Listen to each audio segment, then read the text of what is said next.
Sekarang kalau memang orang Islam tahu, saya tanya, apa tangan begini-begini? Di Quran mana itu tangan ada begini-begini?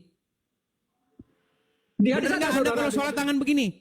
Di hadis ada dijelaskan. Di Quran ada nggak tangan begini? Kalau tuntunan Islam itu Al-Quran dan hadis, saudara. Jadi Quran sendiri nggak sanggup? Nah, nanti kalau Nggak ada sanggup. ayat-ayat yang Sebentar bang, saya tanya.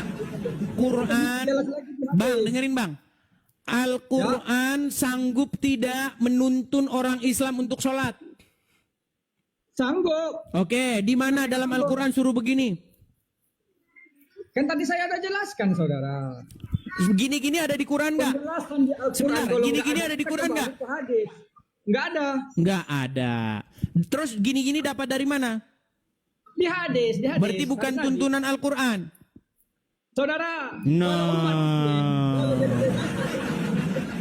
makanya saya bilang teman-teman, mereka ini di mulut bilang Quran lengkap, di mulut dicongor doang, tapi fakta kenyataannya yang menjelaskan bukan Quran tapi hadis.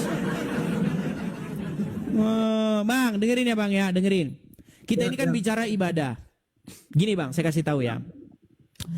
Kita harus sama-sama mengakui bahwa lebih banyak di dunia ini orang awam beragama ketimbang orang yang memahami agama. Setuju?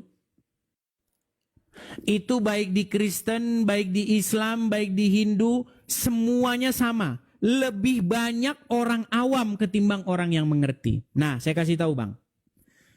Abang pernah dengar nggak istilah argumentum et populum? Atau argumentum yang berargumen sesuai dengan pendapat umum, sesuai dengan pendapat populasi yang banyak. Contoh misalnya begini, contoh, saya kasih contoh. Menurut logical fallacy atau kecacatan berpikir, dia berpikir bahwa kalau orang banyak berpendapat demikian, maka itu pendapat yang benar. Nah, itu yang disebut dengan kecacatan berpikir atau logical fallacy. Ya kan? Mereka berargumen sesuatu benar karena banyak orang yang meyakini bahwa itu benar. Bukan seperti itu. Saya kasih contoh. Di tengah-tengah masyarakat, banyak orang mengerti bahwa ibadah itu adalah sebuah ritual. Contoh, orang Islam kalau ditanya, mau kemana bro? Mau ibadah. Hari ini ibadah nggak bro? Hari ini saya mau ibadah.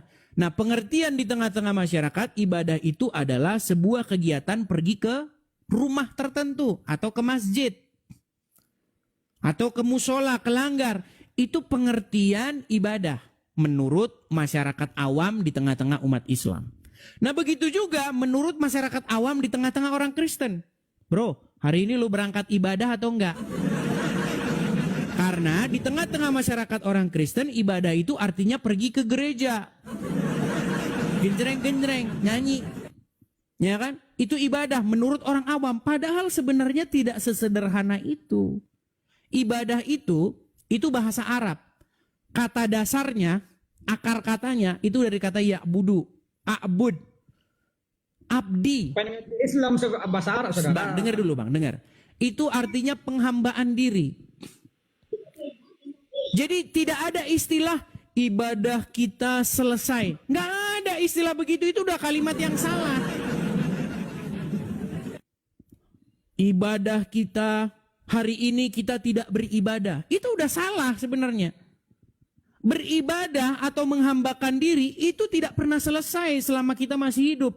Dari mulai pagi sampai ke pagi lagi. Penghambaan diri itu dalam 24 jam sehari.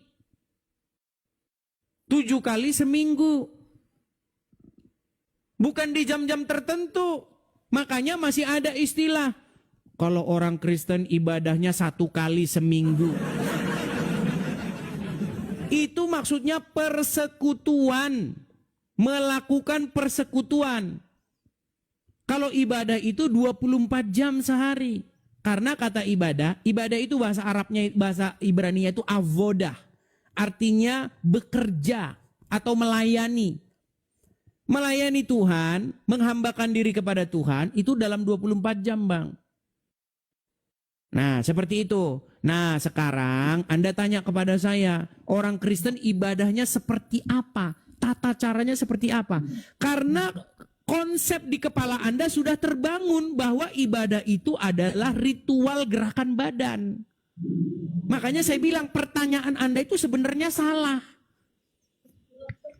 Karena Anda memiliki pemahaman bahwa ibadah itu gerakan-gerakan badan seperti yang Anda lakukan di Islam. Ini tangan begini, terus kepala bersujud, tangan begini, tangan begini, terus begini. Pak, Anda kalau ditanya itu kenapa begitu, Anda nggak tahu itu. Kecuali ngarang bebas. Iya, orang Islam kalau ditanya, Bang, kenapa tangan begini? Jawabannya ngarang bebas. Kalau ngarang bebas, iya betul. Tapi kalau suruh nyari di Quran, kalau ada saya lompat dari Monas, Bang.